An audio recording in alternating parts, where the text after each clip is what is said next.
pluie. Esprit de grâce et de paix, répands en nous une vie qui ne tarisse jamais. Fraîche rosée, descendez sur nos tours. Oh, divine tendresse, venez à repose-nous.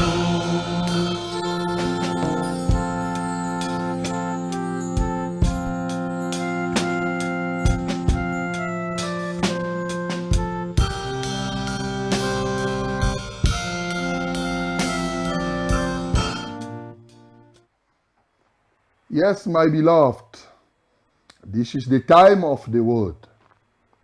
Open your Bible in the book of Romans, chapter 2, from verse 11 to 16.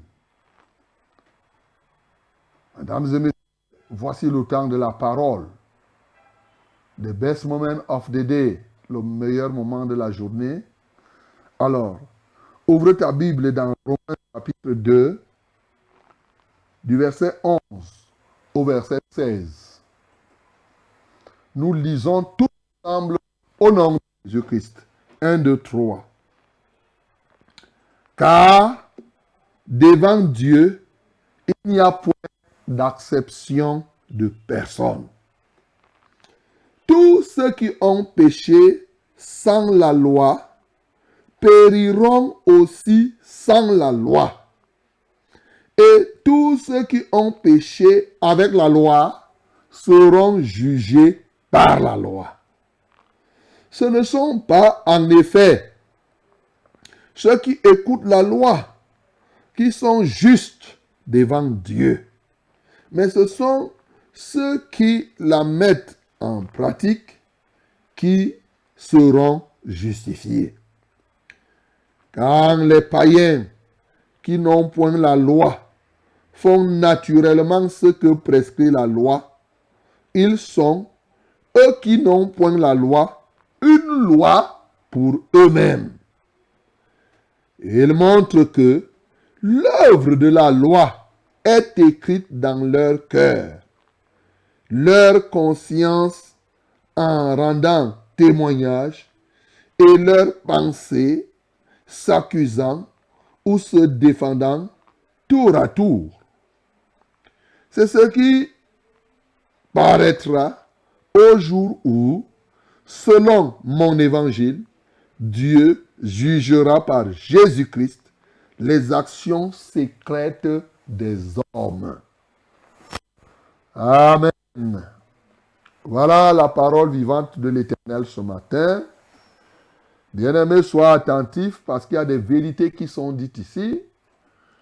L'Écriture est inspirée de Dieu déjà pour t'instruire, pour t'enseigner, pour être enseigné dans la justice, pour te corriger, toi qui en as besoin, pour te nourrir. Oui, c'est ce qui est là. Car cette parole soulève pas mal d'éléments. Vous savez, vendredi dernier, nous sommes séparés ici en montant certains critères qui caractérisent les païens que j'ai appelés les païens modernes. Car au chapitre 1, nous avons vu les païens bruts. Les païens bruts, ceux-là qui font l'homosexualité, qui sont des soulards, qui sont des prostituées. Ça là, tout le monde voit que ce n'est pas bien. Sauf qu'il y a d'autres païens subtils. Ceux-là qui jugent les autres, mais ils font les choses qu'eux-mêmes ils condamnent pour les autres. Ceux-là qui abusent de la nature des attributs de Dieu, notamment de la bonté et de la patience de Dieu. Pour eux, quand Dieu, la patience et la longanimité de Dieu leur donnent plutôt de pécher. Comme Dieu est bon, je dois pécher beaucoup de fois et je m'en vais lui demander pardon. Ceux-là qui trient les versets bibliques, qu'ils mettent en pratique. Mais ceux-là qui n'ont pas dans leur esprit la réalité du jugement, ou mieux qui relativisent comment le jugement se fera. Ils ne se disent pas que le jugement sera en fonction des œuvres de chacun.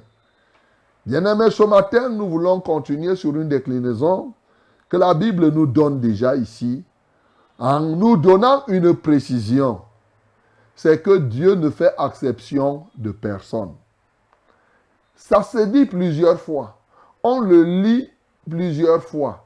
Mais ça n'empêche pas que jusqu'à présent, ceux qui disent qu'ils sont enfants de Dieu continuent à avoir des caricatures dans leur esprit en ce qui concerne les hommes. Les stigmates, préjurés, les préjugés que les gens ont sont encore remplis dans les pensées.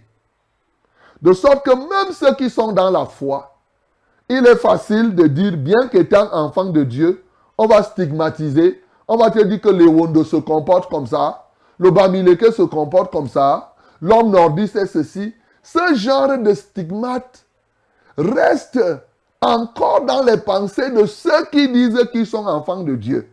Ils regardent les gens selon leur apparence, selon leur tribu, selon ceci et cela. Bien-aimé, ce matin, si telle est ta pensée, que le Saint-Esprit t'éclaire, c'est-à-dire qu'il te convainc et que tu renonces à cliver, à faire des clivages, à classer les gens par tribu. Et en fonction de telle tribu, tu as un tel comportement. Tu te comportes comme ça. Tu n'es plus comme un enfant de Dieu. Tu dis non, devant tel, je me méfie. Hein. Tu sais, c'est tel. Non, mon bien-aimé, tu as cru ou tu n'as pas cru. Alors, chez nous, nous qui avons cru, nous savons qu'il y a deux tribus. Nous savons qu'il y a deux camps. Il y a la tribu de Jésus et la tribu du diable. Il y a le camp de Jésus et le camp de Satan. Point. Soit quelqu'un est de Dieu, soit quelqu'un n'est pas de Dieu. Voilà comment nous on regarde les gens. Voilà comment Dieu regarde. Soit tu lui appartiens, c'est lui qui n'est pas avec nous est contre nous. Point barre. C'est tout. C'est lui qui n'est pas avec nous est contre nous. Voilà. C'est les deux camps que Dieu lui-même y reconnaît. Le reste que vous créez là, il est blanc, il est ceci. Vraiment, c'est encore là une ruse de l'adversaire. Quand je vois comment les gens stigmatisent les autres par rapport à la langue. Oh, tel parle le bassa, l'autre parle le banen, ça devient un problème, un clivage. Tel parle le bafia, l'autre le douala, l'autre le mundang, le tout pourri. Comme ils ont chacun sa langue et comme on a trompé les gens maintenant que retour aux sources, alors là, on a mis les gens dans la marmite pour les faire cuire avec cette histoire de retour aux sources qui apporte que des milliers de problèmes et les gens s'entretuent tous les jours. Bien-aimés, pour ceux qui sont dans la foi, nous avons deux camps. Le camp de Dieu et le camp du diable. Le camp de Jésus-Christ et bien entendu le camp de Satan. Il n'y a pas autre camp. Oui. Quelle que soit ta tribu, quelle que soit ta richesse, quel que soit ton diplôme, soit tu seras dans l'un des camps. J'ai tenu à te préciser cela. Alors, lorsqu'on a dit comme ça là, une question peut monter dans notre esprit. Qu'en serait-il pour nos ancêtres qui sont morts avant que la Bible, ou comme on dit souvent, le christianisme arrive? Voilà une question qui est souvent posée. Oh pasteur, tu parles comme ça, mais le christianisme, c'est la religion que les Blancs ont amenée.